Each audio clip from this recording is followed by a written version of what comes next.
আজ মহাসপ্তমী, সকাল থেকেই রাস্তায় মানুষের ঢল। বাঙালির শ্রেষ্ঠ উৎসব, কেউ আর ওই বিকেল অবধি বসে নেই, সন্ধ্যে পর্যন্ত বসে নেই, সকাল থেকেই তারা রাস্তায় নেমে এসেছেন এবং সেই ছবি আমরা তুলে ধরছি প্রত্যেকটা মুহূর্তে। এই মুহূর্তে যারা 1:32 TV9 বাংলার পর্দায় চোখ রেখেছেন, তারা একই সঙ্গে 5টা ঠাকুর দেখছেন। বেলুর মঠ ছবি আপনাদেরকে দেখাচ্ছি, কামারপুকুর মঠ সেখানকার ছবি দেখাচ্ছি, শোভাবাজার রাজবাড়ি এবং মল্ল রাজবাড়ির পাশাপাশি শ্রীভূমি স্পোর্টিং ক্লাব, তারও ছবি আপনাদেরকে আমরা দেখাচ্ছি। একের পর এক ছবি আপনাদেরকে আরো ছবি দেখাই। আমরা এই মুহূর্তে আপনাদেরকে দেখাচ্ছি শোভাবাজার রাজবাড়ির ছবি, বাঁকুড়া সেখানে মল্ল রাজবাড়ির ছবি, মল্লিক বাড়ির ছবি আপনাদেরকে দেখাচ্ছি, কাটোয়া। আমরা ছবি দেখাচ্ছি কোচবিহারে বড়দেবীর, পাশাপাশি আমরা ছবি দেখাচ্ছি আসানসোলে চ্যাটার্জি বাড়ির। আপনাদেরকে যে কথা বলছিলাম, বনেদি বাড়ি হতে পারে কিংবা বারোয়ারি পুজো, সব ছবি সবার আগে আরো 6টা ছবি একসঙ্গে দেখাচ্ছি। ব্যাক টু ব্যাক আপনাদেরকে দেখুন, পরপর ছবি দেখাচ্ছি। ত্রিধারা রামমন সম্মেলনী, দক্ষিণধারী ইউথ, বৈশাখ ক্লাব, পেয়ারা ফ্রেন্ডস এবং বেলেঘাটা 33 পল্লী। আর এই মুহূর্তে আপনাদেরকে লাইভ ছবি দেখাবো আরো 4টে, একেবারে এক্সক্লুসিভ। এই মুহূর্তে আমাদের সঙ্গে রয়েছেন আমাদের সহকর্মীরা, সন্তোষ মিত্র স্কোয়ার থেকে রয়েছে দীক্ষা, রাজডাঙ্গা নবোদয় থেকে রয়েছে সুচরিতা, পাশাপাশি অনন্ত রয়েছে বড়নগর থেকে এবং প্রসেনজিৎ শিলিগুড়ি থেকে। প্রত্যেকেই শুভ সপ্তমী। দীক্ষা তোমার কাছে যাই, দীক্ষা ভুইয়া আজকে নবান্ন ছেড়ে পুজো মণ্ডপে সন্তোষ মিত্র স্কোয়ারে। দীক্ষা, শুভ সপ্তমী সকল দর্শককে এবং তোমাকেও। আমরা যেটা দেখাচ্ছি সন্তোষ মিত্র স্কয়ার, আমরা জানি অপারেশন সিঁদুর সেই তুলে ধরা হয়েছে মণ্ডপ সজ্জাতে। এই মুহূর্তে সপ্তমীর কিছুক্ষণ আগেই মহাসপ্তমীর পুজো শেষ হয়েছে, কিন্তু যেটা সন্তোষ মিত্র স্কয়ারের পুজোর ঢল যেটা আমরা বলে থাকি, সেটা কিন্তু এখন বাজে দুপুর 1:34। সেই ঢল কিন্তু আমরা ইতিমধ্যেই দেখতে পাচ্ছি। বিভিন্ন জায়গা থেকে সাধারণ মানুষ চলে এসছেন ঠাকুর দেখার জন্য এবং তারা রীতিমতন এখানে শুধুমাত্র ঠাকুর দেখছেন তাই নয়, তারা মুঠোবন্দি অর্থাৎ আমাদের যে মুঠোফোন সেখানেও ফ্রেমবন্দি করছেন। সমস্ত কিছু আমরা সরাসরি একটু কথা বলে নেবার চেষ্টা করব। কোথা থেকে এসছেন? হাওড়া থেকে। হাওড়া থেকে? এত সাত সকালে কেন? ফাঁকা থাকবে ভেবেছিলাম। আর সন্তোষ মিত্র স্কয়ার কি মানে অপারেশন সিঁদুর সেটার জন্যই কি আরো বেশি করে এখানে আসা? হ্যাঁ দেখেছি, টিভিতে দেখেছি, ফোনে দেখেছি। আগের বছর কি এখানে এসেছিলেন? না, আগের বছর আসা। অপারেশন সিঁদুর দেখে আপনিও কি তাই একই? হ্যাঁ, আর সন্তোষ মিত্র স্কোয়ারের সাথে একটা নস্টালজিয়া জড়িয়ে আছে। লেবু মানে এই অঞ্চলটার একটা ঐতিহ্য বহন করে এবং সাম্প্রতিক কিছু বিষয়বস্তুর উপর এরা থিম করার চেষ্টা করে, এটা ভীষণভাবে প্রশংসনীয় এবং এদের এই সৃষ্টিশীলতা দেখার জন্যই এত দূর থেকে ছুটে আসা। প্রথমত ভিড়, আর একটা সিকিউরিটির ব্যাপার আছে, আর এটার মধ্যে যথেষ্ট ভিড় আছে এবং এটাই যে সাধারণ মানুষ এত ভালোভাবে গ্রহণ করেছে জিনিসটা। এটা চেনা ছবি দীক্ষা, সন্তোষ মিত্র স্কোয়ারের চেনা ছবি। সকাল হোক, দুপুর হোক, সন্ধ্যে হোক কিংবা মাঝরাত, এই একই রকম ভিড় থাকে, শুধু পাল্টে যায় থিমটা বছরের পর বছর। আসবো তোমার কাছে, অনন্ত আমাদের সঙ্গে রয়েছেন। অনন্ত, আমি সঞ্চালক, আমি কোনো দিকে টেনে কথা বলবো না, কিন্তু দীক্ষা ভিড়টা দেখিয়ে দিয়েছে। বলো তুমি কি দেখাবে? দেখো দীক্ষা সন্তোষ মিত্র স্কোয়ারের যে ভিড়টা দেখাচ্ছে, সেই ভিড় থেকে কিন্তু কম ভিড় নেই আমাদের এই দাদা ভাইয়ের সঙ্গে। অর্থাৎ দাদা ভাইয়ের এই পুজোর যে এবার মণ্ডপ ভাবনা হচ্ছে টান, অর্থাৎ সম্পর্কের টান। দেখো এত সুন্দর মণ্ডপ, এই মণ্ডপে যেভাবে তুলে ধরেছে সুতো দিয়ে এবং বিভিন্ন মডেল দিয়ে, সিমিকলের মডেল, মনে হচ্ছে আসল না নকল সেটাই মানুষ বুঝে উঠতে পারছেন না। দাদাভাই সঙ্গের যে কর্মকর্তা, মূল কর্মকর্তার সাথে আমি একটু কথা বলে নিই, কেন এই ভাবনা আপনাদের টান? না, কেন এই ভাবনা নয়, ভাবনাটা ভাবতে হয়েছে বিভাজন নয়, সম্প্রীতি চাই এবং আমাদের যে 22তম বর্ষে নপাড়া দাদাভাই সংঘ, সেটার থিম টান। এই টান হচ্ছে প্রকৃতপক্ষে শুধু রক্তের সম্পর্কটাই সম্পর্ক নয়, হৃদয়ের স্পন্দন থেকে যে অনুভূতিটা আসে, সেই অনুভূতির মাধ্যমে যে সম্পর্ক তৈরি হয়, সেই সম্পর্কটাই কিন্তু প্রকৃতপক্ষে সুদৃঢ় হয়। তাই আমাদের ইংরেজিতে যে দ্য বন্ডিং, বাংলায় সেটা টান। আমরা স্তরে স্তরে আমাদের প্যান্ডেলের মধ্যে আমরা সাধারণ দর্শনার্থীদের আমরা বোঝাবার চেষ্টা করেছি যে বিভাজন নয়, আমরা সম্পর্ক চাই। বেশ অনন্ত, অনন্ত সঙ্গে থাকো, তোমার কাছে আবারও আসবো। তুমি ছবিও দেখাচ্ছ, প্রচুর মানুষ সকাল থেকেই ভিড় জমাতে শুরু করে দিয়েছেন, কেউ আর ওই দুপুর গড়িয়ে বিকেলের অপেক্ষা করছেন না। এবং তুমি যে থিমের কথা বলছিলে, যে উদ্যোক্তারা যে থিম করেছেন টান, সম্পর্কের টান, ঠিক একই রকম তো মিন্ময়ের সঙ্গেও তো আমাদের সম্পর্কের টান, তাই না? সেই টানেই তো মা প্রতি বছর বাপের বাড়িতে আসে, 4 দিন থাকে। গতকাল বোধন হয়েছে, আর আজ প্রথম পুজো। আজকের দিনকে বলা হয় পুজোর প্রাণকেন্দ্র, কারণ এই পুণ্যতিথিতে মহামায়ার প্রাণ প্রতিষ্ঠা হয়, নবপত্রিকা স্নান হয়, কল্পারম্ভ হয় এবং নানা আচার অনুষ্ঠানের মাধ্যমে দেবীকে আহ্বান করা হয়, দেবীর চক্ষুদান করা হয়, প্রাণ প্রতিষ্ঠা করা হয় এই সপ্তমী তিথিতেই। সপ্তমী পুজো শুরু হয় ভোরে কল্পারম্ভের মাধ্যমে। কল্পারম্ভ অর্থাৎ পুজোর সূচনা। আপনাদেরকে সেই ছবি আমরা দেখাচ্ছি, বেলুর মঠের ছবি। আজকে সকালে যে ছবি আমাদের ক্যামেরায় ধরা পড়েছে। কলকাতায় আবারও ফিরে আসি জেলা থেকে। আমাদের সঙ্গে রয়েছেন রাজডাঙ্গা নবোদয় সংঘ থেকে আমাদের অপর সহকর্মী সুচরিতা। সুচরিতা, তোমার কাছে দুটো চ্যালেঞ্জ, এক দীক্ষা ছুড়ে দিয়েছে আর একটা অনন্ত ছুড়ে দিয়েছে। দেখো, দীক্ষা চ্যালেঞ্জটা এই মুহূর্তে আমি তোমাকে দেখাতে পারবো না, কারণ ভিড়টা এই মুহূর্তে নেই, কিছুটা ফাঁকা হয়েছে। একটু আগে প্রচন্ড ভিড় ছিল। কিন্তু যদি আমি থিমের কথা বলি, এখানে কিন্তু আমরা দেখেছি কলকাতার বিভিন্ন যে পুজো মণ্ডপগুলো থিম নিয়ে অনেক ভাবনা চিন্তা করেন। সেখানে রাজডাঙ্গা নবোদয় সংঘ তাদের এবারের থিম প্রশ্ন, এবং প্রশ্নটা খুব গুরুত্বপূর্ণ। প্রশ্নটা কি? আমার সঙ্গে এই ক্লাবেরই সদস্য রয়েছেন, তার কাছে জিজ্ঞেস করব, প্রশ্ন বলতে কি বলতে চাইছেন বলুন। না, প্রশ্ন বলতে ঠিক ওই প্রশ্ন যেটা হয় কোশ্চেন, সেটা না। প্রশ্ন হচ্ছে ওখানে একটা শব্দ, একটা ভাব। এই 2025-এ রাজডাঙ্গা নবোদয় সঙ্গে যে ভাবনাটা, সেটা হচ্ছে মানে যদি সেই শেক্সপিয়ারের কোটেশনের দিকে যাই, যে all the world a stage and all the man and woman merely players, আমরা সেই রঙ্গমঞ্চের নট নটি। তো এই আমাদের মণ্ডপের বাইরেটা কিন্তু তৈরি হয়েছে একটা রঙ্গমঞ্চের আদলে, এবং তার দুদিকে দেখবেন পর্দাগুলো খোলা রয়েছে, তার মানে থিয়েটার খোলা আসুন। তো এইভাবে এই মনোভাব নিয়ে দর্শনার্থীরা আমাদের মণ্ডপে প্রবেশ করবে। মণ্ডপে প্রবেশ করার পর রয়েছে একটা বিশাল প্রজাপতি, তার রঙিন ডানা, এবং এটা হচ্ছে সেই স্বপ্নের উড়ান। আমাদের মনের মধ্যে যে রঙিন স্বপ্ন থাকে, এবং এটা থাকা খুব দরকার, কারণ স্বপ্ন না থাকলে কিন্তু অ্যাচিভমেন্ট আসে না। সেখান থেকে দাঁড়িয়ে আমি একটা প্রশ্ন করবো, এখানে মায়ের যে মূর্তি রয়েছে সেটা কিন্তু একদম অন্য ধরনের, সেটা যদি একটু বলেন। হ্যাঁ, এই যে বিশ্ব সংসারে মানে দুটো পিলার আছে, একটা ঘরের দুটো পিলার থাকে, একটা হচ্ছে নর, একটা হচ্ছে নারী। তো তারা কিন্তু সমানভাবে সমান কন্ট্রিবিউশনেই কিন্তু সেই সংসারটা গড়ে ওঠে। কোনো একটা পিলার যদি না থাকে তাহলে কিন্তু সেই সংসারটা নড়বড়ে হয়ে যায়। তার মানে বলতে চাইছেন উনি যে সমানাধিকার, অর্থাৎ প্রত্যেকটা মানুষ যখন জন্মায় তখন সে তো মানুষ হিসেবেই জন্মায়, তখন তার লিঙ্গ সেইভাবে বোঝা যায় না যখন সে মায়ের গর্ভে থাকে। কিন্তু তারপর আমরা কোথাও গিয়ে ডিফাইন করে দিই যে তুমি পুরুষ, তুমি নারী, তোমার এটা করা উচিত, তোমার এটা করা উচিত না। কিন্তু এই দুজনেরই যে সমান ভারসাম্য থাকলে তবেই সমাজ এগোবে, সেইটাই। সঙ্গে থাকা আসবো তোমার কাছে। প্রসেনজিৎ আমাদের সঙ্গে রয়েছেন। প্রসেনজিৎ, সুচরিতা দেখাচ্ছিল যে পুজোতে রয়েছে রাজডাঙ্গা নবোদয় সংঘ থিম প্রশ্ন। আমি কোনো প্রশ্ন তোমার কাছে করবো না, তুমি থিম দেখাবে না ভিড় দেখাবে।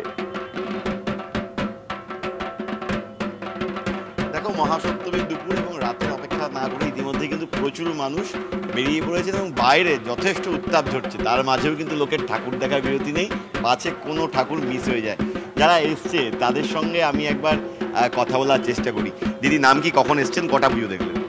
এখনো পর্যন্ত 4টা পুজো দেখলাম। আমার নাম পায়েল মৌলিক। এখনো পর্যন্ত 4টা দেখা হয়ে গেল। হ্যাঁ, আনন্দই আলাদা। এখনো তো অনেক দেখা বাকি। বাইরে রোদের উত্তাপটা একটু বোধহয় সমস্যা করছে। তা বাদ দিয়েও এখন মজাটা দরকার। পুজো মানে পুজো। আমি একটু ওই দিকে যাই, দেখো প্রচুর মানুষ এবং বিভিন্ন বয়সের মানুষরা আছেন। ছোটরা যেমন আছে, যারা মাঝবয়সী তারা আছেন, একদম ছোটরা আছে, আবার বয়স্ক মানুষ যারা, তারাও কিন্তু ভিড় ঠেলে আসতে পারবেন না রাতে, আগে ভাগে চলে এসছেন।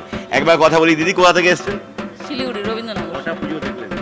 অনেক পুজো দেখেছি। এই পুজোর দিনে দুপুরবেলা ঠাকুর দেখা আলাদাই মজা। আলাদাই মজা। কে কে বেরিয়েছে? নেয়ে ঘেমে পুজো দেখা। রোদ্দুরে নেয়ে ঘেমে পুজো দেখা। এই আমার 2 ভাইয়ের বউ, মানে একদম সপরিবারে মা দুর্গা যেভাবে আছে একদম। এবং দেখো ছোটরাও কিন্তু আছে। দেখো ছোটদের, আমি, তোমার নাম কি? সোনিয়া পল। কোন ক্লাসে পড়ো? ক্লাস 12। কতগুলো ঠাকুর দেখা হলো? এখন যদি তাও 8টা মতো হচ্ছে। কে কে এসেছে? এখন আপাতত আমি আমার বন্ধুর সাথে আসছি। আর খাওয়া দাওয়া? এখন খাবো কিছুক্ষণ পরে যাবো। তারপর বিকেলে আবার ঘোরা? হ্যাঁ। গতকাল রাত কটা অবধি? 10:30টা মতো চলবে না? হ্যাঁ।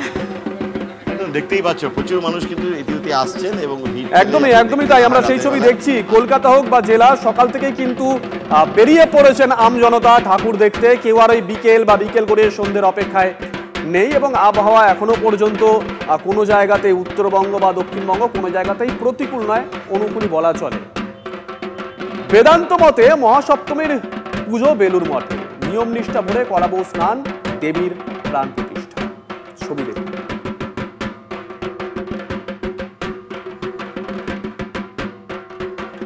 আমরা আপনাদেরকে বেলুর মঠের ছবি দেখাচ্ছি। বেদান্ত মতে মহাসপ্তমীর পুজো বেলুর মঠে, নিয়ম নিষ্ঠা ভরে করাবো স্নান, দেবীর প্রাণ প্রতিষ্ঠা।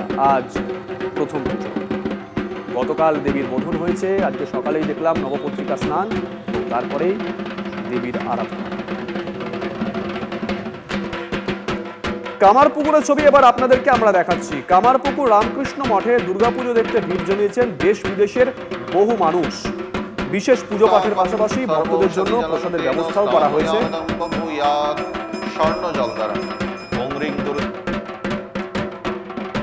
আপনাদেরকে আমরা দুটো ছবি একসঙ্গে দেখাচ্ছি, বেলুর মঠের ছবি আমরা দেখাচ্ছি, পাশাপাশি আমরা আপনাদেরকে দেখাচ্ছিলাম কামারপুকুর মঠের ছবি। দুটো ছবি এই মুহূর্তে আপনারা একসঙ্গে দেখছেন।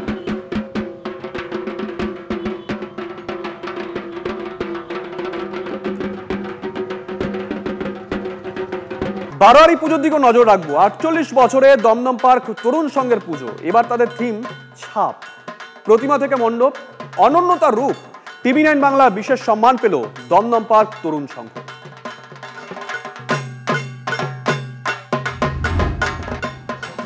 TV9 বাংলার তরফ থেকে 2025-এ যে দুর্গাপুজো আমরা দেখতে পাচ্ছি, সেখানে বিশেষ সম্মান পাচ্ছেন দমদম তরুণ সংঘ।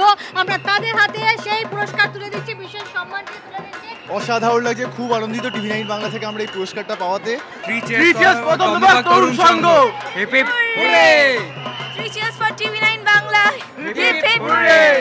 আমরা খুবই গর্বিত TV9-এর তরফ থেকে আমরা পুরস্কৃত হওয়ার জন্য। এবং আমাদের এবারে ভাবনা হচ্ছে শরদিন্দুর বোমকেশ, এক প্যান্ডেল বোমকেশ। বোমকেশ বক্সিকে শরদিন্দু বন্দ্যোপাধ্যায় যেভাবে লিখে গেছিলেন সেভাবেই পুরো প্যান্ডেলে আমরা ধরে তোলার চেষ্টা করেছি। 2025-এ আমরা বিশেষ সম্মান তুলে দিতে পেরে আমরাও খুব আনন্দিত। TV9-এর পক্ষ থেকে দমদম তরুণ সংঘকে ক্যামেরায় গৌরবের সাথে দীক্ষা। TV9 বাংলা, দমদম। TV9 বাংলার সেরা বারোয়ারি 2025। TV9 বাংলার বিশেষ সম্মান পেল বেহালা ক্লাব।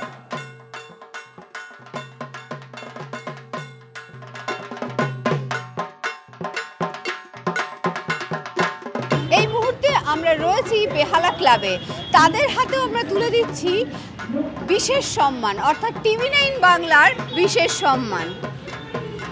আপনাদের সকলকে অনেক অনেক শুভেচ্ছা।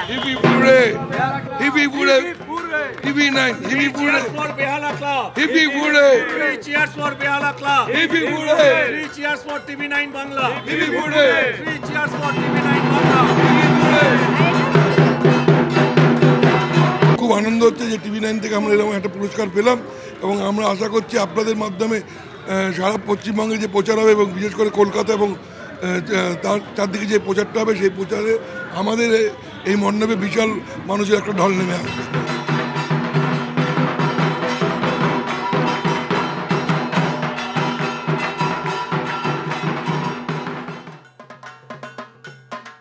TV9 বাংলা সেরা বারোয়ারি 2025। TV9 বাংলা বিশেষ সম্মান পেল কেন্দুয়া শান্তি সংঘ।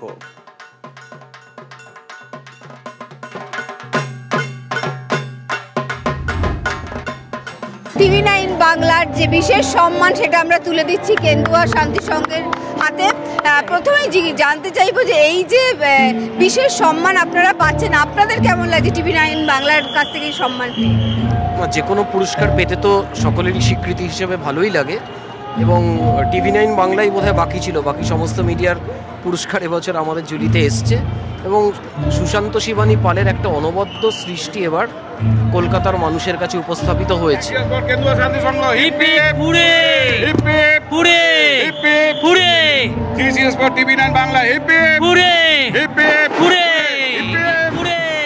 দক্ষিণ কলকাতার আরো এক ঐতিহ্যমণ্ডিত পুজো নাকতলা তরুণ সংঘের। এবারের পুজোয় নাকতলা তরুণ সংঘ তুলে ধরেছে ঊনবিংশ শতকের বাবু কালচার।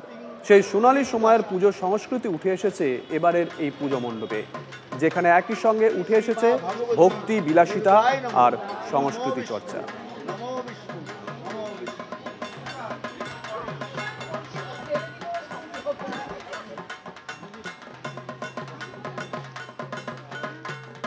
এদিকে অর্জুনপুর আমরা সবাই ক্লাবের নজর কাড়া মণ্ডপ এবং প্রতিমা দেখতে ভিড় উপচে পড়েছিল। আপনাদেরকে সেই ছবি আমরা দেখিয়েছি। যে খবর পাচ্ছি, নিয়ন্ত্রণ করতে বিধাননগর পুলিশ কমিশনারেটের নাজেহাল অবস্থা হয়েছিল। আজ সকাল 7টা থেকেই দর্শনার্থীদের জন্য প্রতিমা দর্শন সম্পূর্ণরূপে বন্ধ করে দেওয়া হয়েছে। বিকেলের পর থেকেই প্রতিমা দর্শন করতে পারবেন দর্শনার্থীরা। বিকেল 5টার পর থেকে এখনো পর্যন্ত যা খবর আমাদের কাছে, বেশ কিছু সমস্যা মেরামতির কারণেই এই পুজো বন্ধ করেন উদ্যোক্তারা।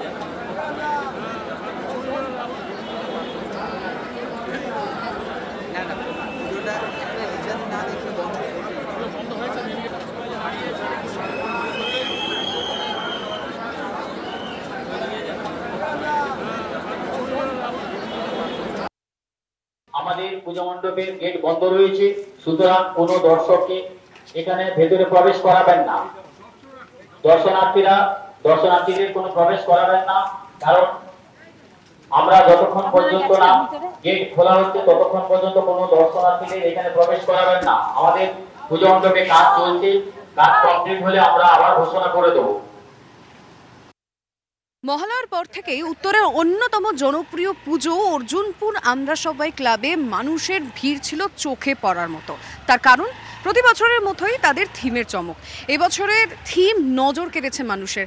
প্রচুর মানুষের ভিড় হচ্ছিল, কিন্তু হঠাৎ করেই থমকে গেল দর্শনার্থীদের আসা। তার কারণ যেটা কর্তৃপক্ষের তরফ থেকে আমরা জানতে পেরেছি, সম্পূর্ণভাবে টেকনিক্যাল কারণ, টেকনিক্যাল ইস্যুর জন্যই তারা আপাতত মণ্ডপ দর্শনার্থীদের জন্য বন্ধ করে দিতে বাধ্য হয়েছেন। তবে হ্যাঁ, তারা আশা রাখছেন যত শীঘ্র সম্ভব এই সমস্যা মিটে গেলে, মানে সমাধান তারা যদি একটা পেয়ে যান, এই যে টেকনিক্যাল ইস্যু রয়েছে সেটা যদি ঠিক হয়ে যায়, দর্শনার্থীরা খুব শীঘ্রই আবারও মণ্ডপে আসতে পারবেন। কিন্তু সেটা কখন সেটা এখন বলা যাচ্ছে না, আজকে নাকি কালকে। কতক্ষণের জন্য অপেক্ষা করতে হবে দর্শনার্থীদের সে তো সময় জানা যাবে। তবে আপাতত কাজ চলছে। ক্যামেরায় কুণালের সঙ্গে লিমা, TV9 বাংলা। আজ সকাল 7টা থেকে বন্ধ হয়েছে। কেন বন্ধ করতে হলো? কেন বন্ধ হয়েছে? আমাদের ভেতরে কিছু টেকনিক্যাল প্রবলেম হয়েছে, সেই সমস্যাগুলো চলছে এবং যার জন্য সমাধানের চেষ্টা চলছে। ইতিমধ্যে কাজ শুরুও হয়েছে। আমাদের কমপ্লিট হয়ে গেলে আমরা আবার প্যান্ডেল যখন খুলবো আমরা আবার নতুন করে ঘোষণা করে দেবো। মানে সেটা কতক্ষণ সময় লাগতে পারে? সেটা সময়ের অপেক্ষা আমরা করছি এই কারণে, যেহেতু টেকনিক্যাল প্রবলেম তো আমরা ঠিক বলতে পারবো না। যতক্ষণ পর্যন্ত না টেকনিক্যাল প্রবলেমের সমস্যার সমাধান হচ্ছে ততক্ষণ পর্যন্ত আমরা দ্বার খুলতে পারছি না। অবশ্যই আজকে খোলার চিন্তাভাবনা আছে। টেকনিক্যাল প্রবলেমের সমস্যার সমাধান হয়ে গেলে নিশ্চয়ই আমরা খুলে দেবো, আমরা ঘোষণা করে দেবো। অর্জুনপুরের ঠাকুরটাই ফার্স্ট দেখার জন্য নেমেছি। বলছে যান্ত্রিক গোলযোগ, কখন প্যান্ডেল খুলবে, ঢুকতে দেবে জানি না। থেকে এসছেন? আচ্ছা, এসে তো দেখছেন মণ্ডপ বন্ধ। वेट करते हैं बट टाइम तो। हाँ बोलिए। हम लोग ने रिक्वेस्ट किया है but they are not allowing us to go inside.